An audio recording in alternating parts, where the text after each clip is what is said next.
ഇന്ന് ലിജോ വർഗീസ് ആണ് പത്രവാർത്തകൾ പ്രേക്ഷകരിലേക്ക് എത്തിക്കുന്നത്. Lijo Varghese, good morning. Good morning Sethu.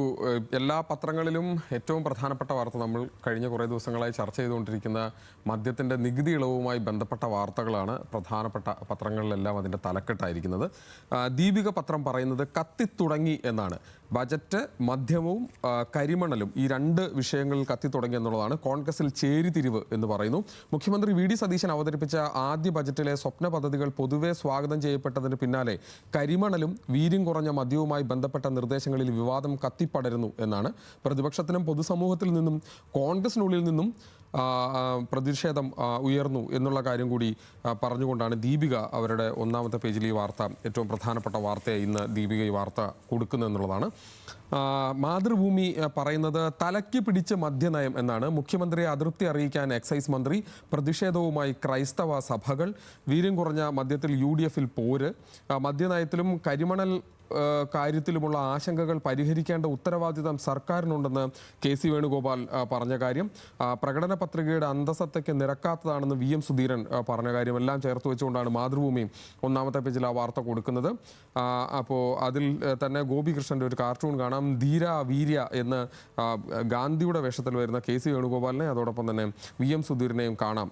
മദ്യം മറച്ചു പിടിക്കുന്ന വി ഡി സതീശനെ കൂടി ചേർത്ത് വെച്ചുകൊണ്ടാണ് അത്തരത്തിലൊരു കാർട്ടൂൺ മാതൃഭൂമിയിൽ ഇന്ന് ഉള്ളത്. മംഗളം പറയുന്നത് വീര്യം കുറയുന്നില്ല എന്നാണ്. മുന്നണിയിലും മന്ത്രിസഭയിലും ഭിന്നത എന്നാണ്. വീര്യം കുറഞ്ഞ മദ്യത്തിൻ്റെ പേരിൽ മുന്നണിയിലും മന്ത്രിസഭയിലും ഒരുപോലെ ഭിന്നത രൂക്ഷമാകുന്നു. ധനവകുപ്പിൻ്റെ ഈ ബജറ്റ് പ്രഖ്യാപനത്തിൽ കടുത്ത അതൃപ്തിയിലും വിയോജിപ്പും രേഖപ്പെടുത്തിയ എക്സൈസ് മന്ത്രി എന്നതടക്കമുള്ള കാര്യങ്ങൾ ചേർത്ത് വെച്ചുകൊണ്ടാണ് മംഗളം അവരുടെ ഒന്നാമത്തെ പേജിൽ ഈ വാർത്ത ഇന്ന് റിപ്പോർട്ട് ചെയ്യുന്നത്. ദേശാഭിമാനി പറയുന്നത് വീര്യമേറി രോഷം എന്നാണ്. മന്ത്രിസഭയിലും കോൺഗ്രസിലും ഏകാഭിപ്രായമില്ല. ന്യൂനപക്ഷ വിഭാഗങ്ങളിൽ പ്രതിഷേധം കനത്തു.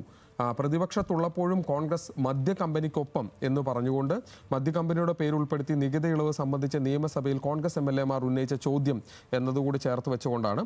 അതായത് മദ്യ കുത്തക കമ്പനിയായിട്ടുള്ള ബക്കാഡിയയുടെ ആവശ്യങ്ങൾ ഉന്നയിച്ച് അൻവർ സാദത്ത് MLA-യും അതോടൊപ്പം തന്നെ മാത്യു കുഴൽനാടൻ MLA-യും പ്രതിപക്ഷത്തിരുന്നപ്പോൾ ചോദിച്ച ചോദ്യങ്ങൾ കൂടി ചേർത്ത് വെച്ചുകൊണ്ടാണ് ഇന്ന് ദേശാഭിമാനി പറയുന്നത്. അതായത് കർണാടകയിലുള്ള മദ്യലോബിക്ക് വേണ്ടിയാണ് ഈ മദ്യനയത്തിലുള്ള ഇപ്പോഴത്തെ ഇടപെടൽ എന്നത് ചൂണ്ടിക്കാണിക്കുന്നതിനാണ് ദേശാഭിമാനി ഇന്നത്തെ ഒന്നാമത്തെ പേജിൽ ശ്രമിച്ചിരിക്കുന്നതെന്ന് നമുക്ക് കാണാൻ കഴിയും. ഏറ്റവും രസകരമായ കാര്യം, ഈ ഇത്രയും പത്രം വായിക്കുമ്പോൾ പോലും മലയാള മനോരമയിലും അതോടൊപ്പം തന്നെ മാധ്യമത്തിലും ഈ വാർത്ത ഒന്നാം പേജിൽ ഇടം പിടിച്ചില്ല എന്നുകൂടി പറയണം. അതിന് കാരണം മാധ്യമം പോലൊരു പത്രത്തിൽ വളരെ കൃത്യമായി ഇക്കാര്യത്തിലൊക്കെ നിലപാട് സ്വീകരിച്ചിരുന്ന ഒരു പത്രം ഈ വാർത്ത അറിഞ്ഞതായി പോലും കാണാതെയാണ് ഒന്നാമത്തെ പേജ് വിട്ടുകളയുന്നത്. മനോരമയും സ്വാഭാവികമായി അങ്ങനെ തന്നെയാണ് ആ വാർത്തയെ കാണുന്നത്. മറ്റ് പത്രങ്ങളിലേക്ക് വന്നാൽ ചന്ദ്രികയിൽ പറയുന്ന വളരെ പ്രധാനപ്പെട്ട വാർത്ത തീ വിഴുങ്ങി എന്നുള്ളതാണ്. 2 തീപിടുത്ത വാർത്തകളാണ് ഒന്നാം പേജിൽ കൊടുത്തിരിക്കുന്നത്. ലക്നൌവിൽ കോച്ചിങ് സെന്ററിൽ വൻ അഗ്നിബാധ, 15 മരണം എന്നാണ് ഒരു വാർത്ത. മറ്റൊന്ന്, ഖത്തറിൽ ഗ്യാസ് പ്ലാന്റിൽ പൊട്ടിത്തെറി, ഇന്ത്യക്കാരുൾപ്പെടെ 13 മരണം എന്ന് പറയുന്നു. 66 പേർ പരിക്കേറ്റ് ചികിത്സയിൽ എന്ന് പറയുന്നു. ആ 2 വാർത്ത കൂടി ചേർത്ത് വെച്ചുകൊണ്ടാണ് ചന്ദ്രിക ഇന്ന് അവരുടെ ഒന്നാമത്തെ പേജ് പോകുന്നത്. ഉത്തർപ്രദേശിൽ ലക്നൌവിൽ കോച്ചിങ് സെന്ററിൽ പ്രവർത്തിക്കുന്ന കെട്ടിടത്തിൽ വൻ അഗ്നിബാധ, 15 പേർ മരിച്ചു എന്നുള്ള വാർത്ത അതിലുണ്ട്. ലോകത്തിലെ തന്നെ ഏറ്റവും വലിയ പ്രകൃതിവാതക സംസ്കരണ പ്ലാന്റായ ഖത്തറിലെ റാസ് ലഫാൻ ഇൻഡസ്ട്രിയൽ സിറ്റിയിൽ വൻ സ്ഫോടനവും അഗ്നിബാധയും, 13 പ്രവാസി തൊഴിലാളികൾ മരിച്ചു എന്നുള്ള കാര്യം ചന്ദ്രികയും അവരുടെ ഒന്നാമത്തെ പേജിൽ പ്രധാനപ്പെട്ട വാർത്തയായി റിപ്പോർട്ട് ചെയ്യുന്നു. കേരള കൗമുദി തീ എന്നാണ് അതിന് ഹെഡ്ലൈൻ കൊടുത്തിരിക്കുന്നത്. കോച്ചിങ് സെൻറ്ററിൽ 15 പേർക്ക് ദാരുണാന്ത്യം എന്നുള്ള കാര്യം പറയുന്നു. ദുരന്തം ലക്നൌവിലെ കമ്പ്യൂട്ടർ സെൻറ്ററിൽ, മരിച്ചവരിൽ വിദ്യാർത്ഥികളും അധ്യാപകരും. ഷോർട്ട് സർക്യൂട്ട് എന്ന സൂചന. ആശ്രിതർക്ക് 7 ലക്ഷം രൂപ. ജൂണിലെ 2ാമത്തെ ദുരന്തമാണ് ഉത്തർപ്രദേശിൽ നടക്കുന്നതെന്ന് അടക്കമുള്ള കാര്യമാണ്. ഉത്തർപ്രദേശിൽ പ്രത്യേകിച്ചും വലിയ തോതിലുള്ള ചൂട് ഉള്ളൊരു സമയം കൂടിയാണ്. അത് വലിയ തരത്തിലുള്ള പ്രതിസന്ധി അവിടെ ഉണ്ടാകുന്നുണ്ട്. ഈ കോച്ചിങ് സെൻറ്ററിൻ്റെ കൂടെ പറയുമ്പോൾ മറ്റൊരു വാർത്ത കൂടി കേരള കൗമുദി കൊടുത്തിരിക്കുന്നത് പുനഃപരീക്ഷയും അത്ര നീറ്റല്ല എന്ന് കൂടി പറഞ്ഞുകൊണ്ട്, നീറ്റ് പുനഃപരീക്ഷ അത്രത്തോളം നീറ്റല്ല എന്നുള്ള വാർത്ത കൂടി അതിന് തൊട്ട് താഴെയായി കേരള കൗമുദി ഇന്ന് കൊടുത്തത് നമുക്ക് കാണാൻ കഴിയും. അതിനുശേഷം മാധ്യമം പറയുന്നത് 12 ഇന്ത്യക്കാർക്ക് ദാരുണാന്ത്യം എന്നതാണ് അവരുടെ ഇന്നത്തെ ഏറ്റവും പ്രധാനപ്പെട്ട ഹെഡ്ലൈനുകൾ. ഒന്ന്, ഖത്തറിൽ ഗ്യാസ് പ്ലാന്റിൽ സ്ഫോടനം, അത് 12 ഇന്ത്യക്കാരാണ് എന്ന സ്ഥിരീകരണം കൂടി ചേർത്ത് വെച്ചുകൊണ്ടാണ് മാധ്യമം ഒന്നാമത്തെ പേജിൽ അവരുടെ വാർത്ത ഇന്ന് റിപ്പോർട്ട് ചെയ്യുന്നത് നമുക്ക് കാണാൻ കഴിയും.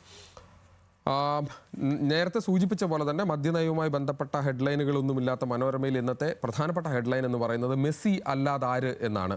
ലോകകപ്പിൽ ഏറ്റവും കൂടുതൽ ഗോൾ നേടുന്ന താരമായി ലയണൽ മെസ്സി, 18 ഗോളുകളാണ്. മെസ്സിക്ക് ഡബിൾ. ഓസ്ട്രിയയെ 2-0 തോൽപ്പിച്ച അർജന്റീന എന്നുള്ള കാര്യം കൂടി ചേർത്ത് വെച്ചുകൊണ്ടാണ് അവിടെ മനോരമ ഒന്നാമത്തെ പേജിൽ ആ വാർത്ത റിപ്പോർട്ട് ചെയ്യുന്നത്. മനോരമയുടെ 14-ാം പേജിലും വലിയ വാർത്തയായി ഈ വാർത്തയുണ്ട്. സ്പോർട്സ് പേജിൽ ആ വാർത്തയുണ്ട്. ഗോൾ മെസ്സിൻ എന്നാണ് അവർ അതിന് ഹെഡ്ലൈൻ കൊടുത്തിരിക്കുന്നത്. 2 കളിയിലായി അർജന്റീന നേടിയ 5 ഗോളുകളും നേടിയ മെസ്സി ഈ ലോകകപ്പിലെ ഗോൾ മെഷീനായി മാറിയിരിക്കുന്നു. 38-ാം വയസ്സിൽ ഈ മനുഷ്യൻ എന്താണ് ചെയ്തുകൊണ്ടിരിക്കുന്നത് എന്നുള്ളതാണ് ലോകം ഉറ്റുനോക്കുന്നത്. അത്രത്തോളം ഗംഭീരമായ കളി മെസ്സി ഈ ലോകകപ്പിൽ പുറത്തെടുക്കുന്നു എന്നുള്ളതാണ് ആ വാർത്ത കൂടി ചേർത്ത് വെച്ചുകൊണ്ടാണ് മനോരമ ഉൾപേജിലും അതോടൊപ്പം തന്നെ 1-ാം പേജിലും ആ വാർത്ത റിപ്പോർട്ട് ചെയ്യുന്നത്. അതോടൊപ്പം തന്നെ ഗോളാകാശത്തൊറ്റ നക്ഷത്രം എന്നാണ് ദേശാഭിമാനി ഇന്ന് വാർത്ത നൽകുന്നത്. ഗോളാകാശത്ത് ഒറ്റ നക്ഷത്രം എന്ന ഗംഭീരമായൊരു ഹെഡ്ലൈൻ ഇന്ന് ദേശാഭിമാനിയുടെ സ്പോർട്സ് പേജിൽ നമുക്ക് കാണാൻ കഴിയും.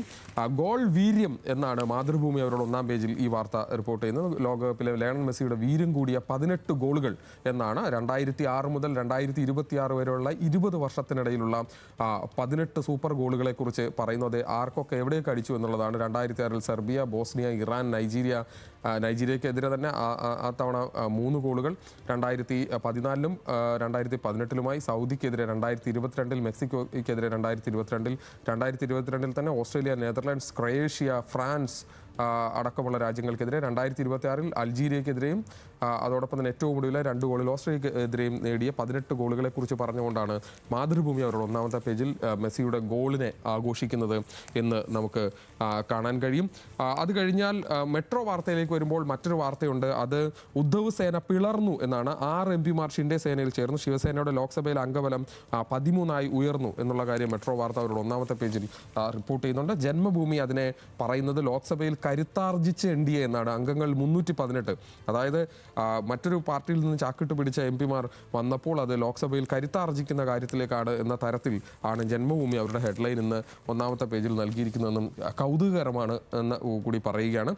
മറ്റ് വാർത്തകൾ കൂടി പല പത്രങ്ങളിലും ഇന്ന് ഇടം പിടിച്ചിട്ടുണ്ട്. അതിൽ മലയാള മനോരമ പറയുന്നത് വാട്സപ്പിന് ഇന്ത്യൻ മുഖം എന്നാണ്. കുനാൽ ഷാ വാട്സപ്പിൻ്റെ ആഗോള മേധാവി. കുനാൽ ഫിൻടെക് സ്റ്റാർട്ടപ്പ് ക്രെഡിറ്റിൻ്റെ സ്ഥാപകൻ, മുംബൈ സ്വദേശിയാണ്. നിയമനം മെറ്റാക്രെഡിൽ നടത്തിയ 8,550 കോടി നിക്ഷേപത്തിൻ്റെ തുടർച്ച എന്നുകൂടി പറഞ്ഞുകൊണ്ടാണ് വാട്സപ്പിന് ഇന്ത്യൻ മുഖം എന്ന് മനോരമ പറയുന്നത്. വീക്ഷണത്തിൽ സലാം പറഞ്ഞ സ്റ്റാമർ എന്നുള്ള വാർത്തയുണ്ട്. ബ്രിട്ടീഷ് പ്രധാനമന്ത്രി കെയർ സ്റ്റാമർ രാജ്യപ്രഖ്യാപനവുമായി പ്രധാനമന്ത്രി എന്നുള്ള വാർത്ത മറ്റു പത്രങ്ങളിലുമുണ്ട്. അത് വീക്ഷണത്തിലും ആ വാർത്ത നമുക്ക് കാണാൻ കഴിയും. നേർക്കുനേർ ചർച്ച മുന്നോട്ട് എന്നാണ് ഇന്നിപ്പോൾ മാധ്യമം പറയുന്നത്. അത് US ഇറാൻ സമാധാന സംഭാഷണവുമായി ബന്ധപ്പെട്ടാണ്. 60 ദിവസത്തിനകം അന്തിമ കരാർ. ഹോമൂസിനായി കോൺഫ്ലിക്ഷൻ സെൽ രൂപീകരിക്കുമെന്നുള്ള JD വാൻസ് വാർത്താ സമ്മേളനത്തിൽ പറഞ്ഞ കാര്യം കൂടി ചേർത്ത് വെച്ചുകൊണ്ട് മാധ്യമം അവരുടെ 1-ാമത്തെ പേജിൽ ആ വാർത്ത ഇന്ന് റിപ്പോർട്ട് ചെയ്യുന്നത് നമുക്ക് കാണാം. ജനയുഗത്തിൽ ഉള്ള പ്രധാനപ്പെട്ട ഹെഡ്ലൈൻ അത് ഇന്നലെ നിയമസഭയിലും ഉന്നയിച്ച വിഷയമാണ്. മലിനജല പീരങ്കി എന്നാണ്. വിദ്യാർത്ഥി യുവജന പ്രക്ഷോഭത്തിന് നേരെ മലിനജല പീരങ്കി പ്രയോഗം. AISF മാർച്ചിന് നേരെ പോലീസിൻ്റേത് മാന്യമായ പ്രവൃത്തിയല്ലെന്ന് K രാജൻ MLA. വ്യാപക പ്രതിഷേധം. നിയമസഭയിൽ ഉന്നയിച്ച LDF. മലിനജലത്തിൻ്റെ സാമ്പിൾ പ്രതിപക്ഷ നേതാവ് പിണറായി വിജയൻ സഭയിൽ ഉയർത്തി കാണിക്കുന്ന അടക്കമുള്ള കാര്യങ്ങൾ അവർ അവരുടെ 1-ാമത്തെ പേജിൽ ഏറ്റവും പ്രധാനപ്പെട്ട വാർത്തയായി ഇന്ന് ജനയോഗം നൽകുന്നു. ദീപികയിൽ മറ്റൊരു വാർത്ത കൂടിയുണ്ട്. അത് 50,000 കാട്ടുപന്നികൾ ജനവാസ മേഖലയിലെന്ന് വനമന്ത്രി. അതായത് നമ്മളൊക്കെ ജീവിക്കുന്ന ഈ നാടിൻ്റെ പല പ്രദേശങ്ങളിലായി തോട്ടങ്ങളിലും മറ്റുമായി 50,000 കാട്ടുപന്നികളുണ്ടെന്ന് ആണ് മന്ത്രി പറയുന്നത്. പന്നികളെ കൊല്ലാൻ സ്പെഷ്യൽ ഡ്രൈവ് നടത്തും. അത് വനത്തിന് പുറത്തേക്കുള്ളതാണ്. വാഴ, തെങ്ങ്, പച്ചക്കറികളൊക്കെ കഴിക്കുന്നതിന് വേണ്ടിയാണ് ഇത്തരത്തിൽ പന്നികൾ വന്നിരിക്കുന്നത്. അതിൽ കുറേ കൂടി കൃത്യമായി എവിടേക്കാണ്, ഏതൊക്കെ ജില്ലകൾ എന്ന് തിരിച്ചുകൂടി കുറച്ചുകൂടി കൃത്യമായ കാര്യങ്ങൾ മന്ത്രി പറയുന്നുണ്ട്. ദീപിക മാത്രമാണ് 1-ാമത്തെ പേജിൽ ആ വാർത്ത അങ്ങനെ നമുക്ക് കാണാൻ കഴിഞ്ഞിട്ടുള്ളൂ. സുപ്രഭാതം പറയുന്നത് മലബാറിൽ അപേക്ഷകരിൽ പകുതിയോളം പുറത്തു എന്നുള്ളതാണ്. +1 2ാം ഘട്ട അലോട്ട്മെൻറ്റ് കഴിയുമ്പോഴും മലബാറിൽ അപേക്ഷകരിൽ പകുതിയോളം പുറത്ത് എന്നുള്ളതാണ്. 1,20,003 വിദ്യാർത്ഥികൾക്ക് സീറ്റില്ല. അവശേഷിക്കുന്നത് 47,285 സീറ്റുകൾ മാത്രമാണ്. അത് വലിയ പ്രതിസന്ധി ഉണ്ടാക്കുന്നു മലബാർ മേഖലയിൽ എന്നുള്ള കാര്യം സുപ്രഭാതം അവരുടെ ഒന്നാമത്തെ പേജിൽ പ്രധാനപ്പെട്ട വാർത്തയായി ഇന്ന് റിപ്പോർട്ട് ചെയ്യുന്നത് നമുക്ക് കാണാം. 2 എഡിറ്റോറിയൽ കൂടി വായിച്ച് അവസാനിപ്പിക്കാം. അതിലൊന്ന് മനോരമയുടെ പേജിലുള്ള ഒരു ലേഖനമാണ്. അത് ജഗദീഷ് എഴുതിയ ലേഖനമാണ്. തമ്മിൽ തല്ലി തകരണോ എന്നാണ് അതിന് ഹെഡ്ലൈൻ കൊടുത്തിരിക്കുന്നത്. അമ്മ തുടരും എന്ന് അതിൽ പറയുന്നുണ്ട്. വലിപ്പച്ചെറുപ്പമില്ലാതെ അച്ചടക്കത്തോടെ മുന്നോട്ട് പോകുന്ന സംഘടനയാണ് അമ്മ. വ്യക്തികൾ തമ്മിലുള്ള വിഴുപ്പലക്കലുകളിലേക്ക് സംഘടനയെ വലിച്ചിടരുത് എന്ന് പറയുന്നു. അമ്മയുടെ തീൻ ഗാനമായി പി ഭാസ്കരൻ മാഷ് എഴുതി എം ജി രാധാകൃഷ്ണൻ ഈണമിട്ട വരികളാണ് എനിക്കിപ്പോൾ ഓർമ്മ വരുന്നത്. വിണ്ണിൽ നിന്നും മണ്ണിലിറങ്ങിയ സുന്ദര താരങ്ങളല്ല ഞങ്ങൾ, അത്രയും മണ്ണിൽ ചവിട്ടി വേണം സംഘടന മുന്നോട്ട് പോകാനെന്ന് പറയുന്നു. ഇപ്പോഴുള്ള വലിയ പ്രതിസന്ധി കാലത്ത് ഇനിയും മുമ്പോട്ട് പോകാൻ താരങ്ങൾ മണ്ണിൽ ചവിട്ടി നിൽക്കണം. അത് ആ തരത്തിലാണ് മുമ്പോട്ട് പോകേണ്ടതെന്ന് ഓർമ്മിപ്പിക്കുന്ന ഒരു ലേഖനം ഇന്ന് മനോരമയിൽ ജഗദീഷ് എഴുതിയിരിക്കുന്നുണ്ട് എന്നുള്ളതാണ്. മറ്റൊരു എഡിറ്റോറിയൽ മാതൃഭൂമിയുടേതാണ്. അത് കഴിഞ്ഞ ദിവസം കേന്ദ്ര സർക്കാരിൻ്റെ ഭാഗത്തുനിന്നുണ്ടായിരുന്ന നടപടിയുമായി ബന്ധപ്പെട്ടാണ്. കേരള പ്രതിനിധിയെ നീക്കിയ നടപടി പിൻവലിക്കണമെന്നുള്ളതാണ്. 130 വർഷത്തെ പഴക്കമുള്ള മുല്ലപ്പെരിയാർ അണക്കെട്ടിൻ്റെ സുരക്ഷ ഏറെക്കാലമായി കേരളത്തിൻ്റെ ആശങ്കയാണ്. കേരളത്തിലാണ് സ്ഥിതി ചെയ്യുന്നതെങ്കിലും ഇതിൻ്റെ നടത്തിപ്പും പരിപാലനവും എല്ലാം തമിഴ്നാടിൻ്റെ ചുമതലയിലാണ്. അണക്കെട്ടിൻ്റെ ബലവും സുരക്ഷയുമായി ബന്ധപ്പെട്ട വിഷയങ്ങളിൽ ഇരു സംസ്ഥാനവും ഏറെ നിയമയുദ്ധം നടത്തിയിട്ടുണ്ട്. 100 വർഷത്തിന് മേൽ പഴക്കമുള്ള അണക്കെട്ടുകളിൽ 10 വർഷത്തിലൊരിക്കൽ സുരക്ഷാ പരിശോധന വേണമെന്ന ദേശീയ ജല കമ്മീഷന്റെ നിബന്ധന കേരളം ചൂണ്ടിക്കാട്ടിയത് പരിഗണിച്ച് സുപ്രീം കോടതി മുല്ലപ്പെരിയാർ സമഗ്ര സുരക്ഷാ പരിശോധനയ്ക്ക് ഉത്തരവിട്ടിരുന്നു. അതിനുവേണ്ടിയുള്ള സമിതിയിൽ നിന്ന് കേരളത്തിൻ്റെ പ്രതിനിധിയെ ഒഴിവാക്കിയതുമായി ബന്ധപ്പെട്ട പ്രതിഷേധമാണ് ഇന്ന് മാതൃഭൂമി ഏതായാലും അവരുടെ എഡിറ്റോറിയൽ എഴുതുന്നത്. ഈ ആശങ്ക നിരന്തരം കേരളം ഉയർത്തുകയും അതിൻ്റെ സുപ്രധാനമായ പരിശോധന ആവശ്യമായിരിക്കുന്ന ഒരു കാലത്ത് കേരളത്തിനൊരു പ്രതിനിധി ഇല്ലാതിരിക്കുന്നത് ഏകപക്ഷീയമായ തീരുമാനങ്ങൾ എടുക്കാൻ കാരണമാകും എന്നാണ് മാതൃഭൂമി പറയുന്നത്. ഏതായാലും ഇങ്ങനെ വ്യത്യസ്തമായ വാർത്തകൾ, അതോടൊപ്പം തന്നെ ഇനിയും ചർച്ചയാകാനുള്ള വാർത്തകളെല്ലാം നമുക്ക് പത്രങ്ങളിൽ കാണാം.